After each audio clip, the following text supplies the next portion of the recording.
Zehirlep seni ya Anan balam bulan bari yalan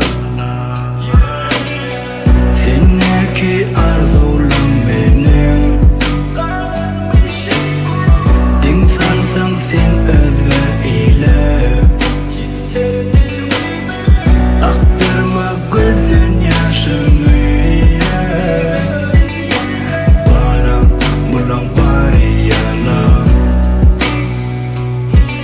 Bana da aytmanamay ver kaçma gel Uzalar aralarımız ara açma sen Yalan geplere hayala uçma sen Oyanay hamala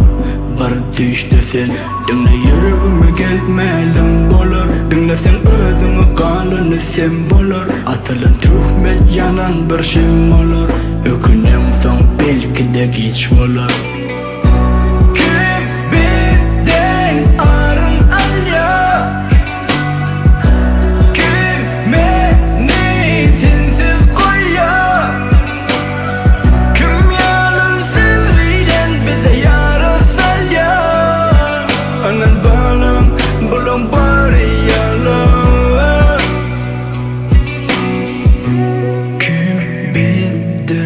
Arın alya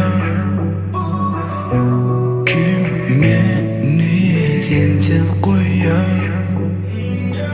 Kim yalansız bilen bize yarasalya Anan balam bulan bari yalan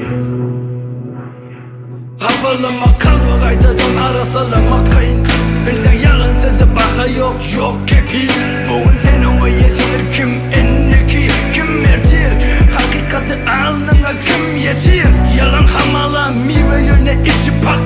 Önkü alınanın am bolon ok sapak Dur tuzak ken tuzak Şonsuzun ahman yüzü yaktı derken tupak Gözü yakınlarından buzaklar aftorun Hava pikirini de gelmezim aktarıp Men dedim ok durma yaşın aktarıp Yalan ona manasip del ahırı Yöne sen bil